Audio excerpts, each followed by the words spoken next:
We're going to move on to our second round of questioning, and I just want Mr. Kashkari to be aware that we may have a third round of questioning. This is going to be a 5-minute round, and I will begin. I indicated to you at the beginning that I'd have some questions about the National City Bank transaction with which PNC took over National City with the help of the Treasury Department. When you look at the money that you're giving to banks, and you're picking winners and losers, it's not arguable you're picking winners and losers. You picked a winner, PNC, and you picked a loser, National City Bank. Now, were you aware at the time that National City Bank had a relative history prior to the transaction involving PNC of being under attack by short sellers? Did you know that?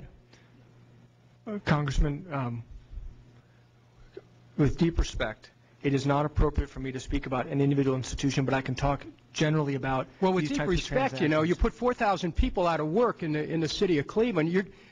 Are you taking the Fifth Amendment here? No, sir. First of all, Congressman, as I think you know, I was born and raised in Northeastern Ohio. Listen, I'm the representative of Northeast Ohio, and I'm asking you a question. Yes, sir. Can you answer the question? Did you know that National City was the target of short sellers? I think many financial institutions, including National City, were the target of short sellers. Did you know that National City stock had been undervalued, according to Oppenheimer? I did not know that. Did you know that National City's debt had been overstated, according to many analysts? I did not know that. Did you know that credit rating agencies were given credit, literally, with pushing National City off a cliff? Did you know that?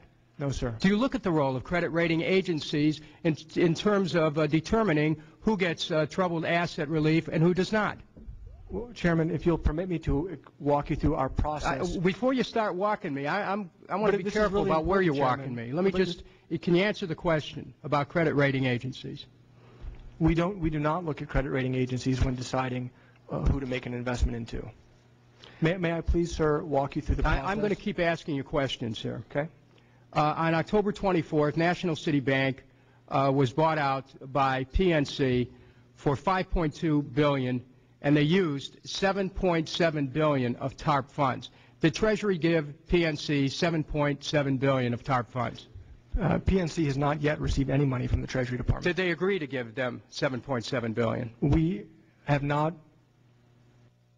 PNC has publicly stated that they received preliminary approval. Again, Congressman, the reason I'm speaking this way. Isn't there a yes or no answer here? We have a very strict process for how we disclose information about individual institutions, and I want to respect those institutions. You're testifying before a congressional committee here. If you can't answer the question, then you have a constitutional right not to answer. I can inform you of that. I do not want to put an institution at risk by revealing supervisory confidential information. Are you invoking your constitutional privilege? No, sir. Since you're not, you're saying that you cannot tell this committee what actually went on. I can tell you, Congressman, that first of all, when a bank submits an application to apply for TARP funds in the Capital Purchase Program, that application is reviewed by its primary federal regulator, and then that regulator makes a recommendation to Treasury. I can tell you that we've never received an application from National City Bank to the Treasury to apply for TARP funds. And when we do receive recommendations from the regulators, we look very closely at those recommendations. You're saying National City never asked the Treasury for help? I've never seen an application from National City. You have no knowledge that regulators denied a request saying the firm was too weak to save? Again, the regulators do go to some banks that they think are not solvent institutions and discourage them from applying to the program. Did you put any conditions on PNC with respect to the $7.7 billion?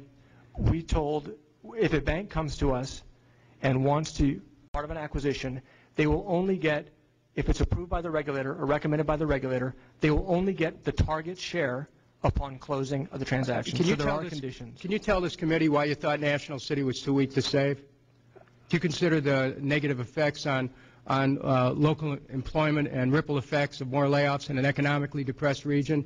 I mean, you think about it. Congress, in its wisdom, Mr. Issa, and you and I talked about this, we fought for some provisions that would help inner cities that were suffering from the most foreclosure. Cleveland certainly qualified for that. Don't you look at the impact of your decisions on regional economies? Do you give it any consideration at all? Congressman, we review applications that the regulators submit to us with their recommendations. If a regulator does not submit an application to Treasury because a regulator deems a financial institution is going to fail, we can't review it. And I don't think it's a good use of taxpayer money to put taxpayer capital into a financial institution that's going to fail. Well, you know what? That statement that you just made, you will hear about for the rest of your career. My time has expired. I'm going to come back to this question. We're going to go to Mr. Issa.